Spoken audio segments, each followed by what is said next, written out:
Hi friends, நான் இன்றைக்கி ஒரு சூப்பரான ஸ்டோரியோடு வந்திருக்கேன் உங்களை பார்க்குறதுக்காக. ஒரு அப்பா அவரோட பையனை கூட்டிகிட்டு ஒரு அடர்ந்த காட்டுக்கு போகிறாரு. அங்கே போய் என்ன பண்ண போகிறாரு அப்படின்னா, அவங்களோட பையனுக்கு ஒரு டாஸ்க்கு கொடுக்குறாரு.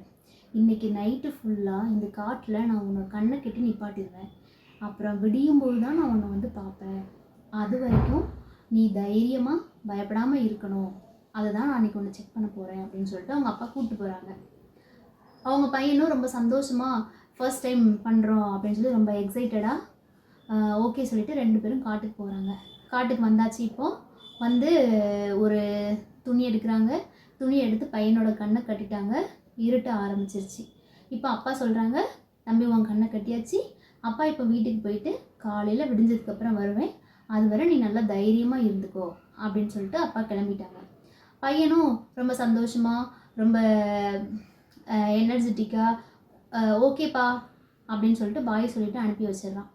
இப்போது அப்பா வீட்டுக்கு போகிற சத்தம் கேட்குது. கொஞ்சம் கொஞ்சமாக அப்பா நடந்து போகிற சவுண்டு கம்மியாகிக்கிட்டே போகுது. காற்றோட சத்தம் அதிகமாக கேட்குது. காடுகளில் இருக்க மிருகங்கள் பறவைகளோட கூச்சல் எல்லாம் அதிகமாக இருக்குது. இந்த சத்தங்கள்லாம் அவனோட காதுக்கு போக போக அப்பா தன் கூட இல்லை அப்படின்ற உணர்வு வந்து அவனுக்கு அதிகமாக வந்துகிட்ருக்கு. இது வர வர இந்த கூச்சலும் அலறலும் அவனுக்கு மேற்கொண்டு பயத்தை உண்டு பண்ணுது. இந்த பயம் அவனை ஒரு ஸ்டேஜில் அழ வச்சிருது. அவங்க அப்பாவை ரொம்ப தேடுறான். அப்பா ஏன் என்னை விட்டு போனீங்க, அப்பா அப்பா அப்படின்னு சொல்லி அதிகமாக கத்துறான்.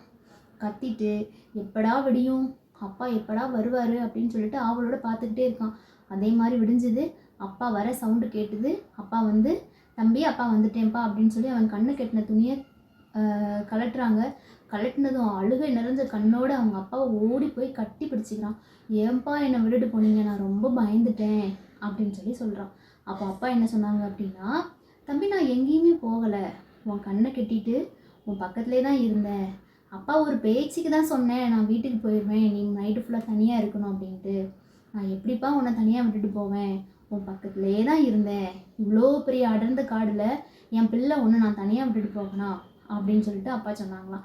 அப்போ அந்த பையனுக்கு ரொம்ப தைரியமாகவும் சந்தோஷமாகவும் இருந்துச்சான். அப்பா சொன்னாங்களாம், இதே மாதிரி எந்த ஒரு சுச்சுவேஷன் வந்தாலும் நான் வந்து உன் கூடவே தான் இருக்கேன் அப்படின்னு சொல்லிட்டு நீ வந்து நம்பிக்கையோடு எல்லா வேலையும் பார்க்கணும் அப்படின்னு சொல்லி அவங்க அப்பா சொன்னாங்களாம்.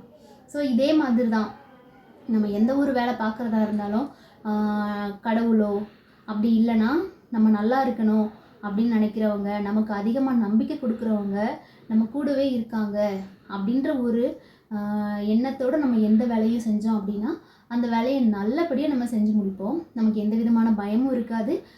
சுற்றி இருக்கிற எந்த அச்சுறுத்தலும், சுற்றி இருக்கிற எந்த ஒரு விஷயமும் நம்மளை வந்து பயத்துலையோ இல்லைனா ஒரு விதமான கவலையிலையோ நம்மளை தள்ளாது. நம்ம எப்போதும் நம்பிக்கையோடு இருப்போம். அப்போ நம்ம என்ன பண்ணணும், அதுக்கு நம்மளுக்கு அதிகமாக நம்பிக்கை கொடுக்குறவங்க நம்ம கூடவே தான் இருக்காங்க அப்படின்னு சொல்லி நம்பி நம்ம எல்லா வேலையும் பார்க்கணும். ஸோ இங்கே யாருமே தனியாக இல்லை, எல்லாருக்கும் அவங்களுக்கு நம்பிக்கை கொடுக்குறவங்க அவங்க கூடவே தான் இருக்காங்க.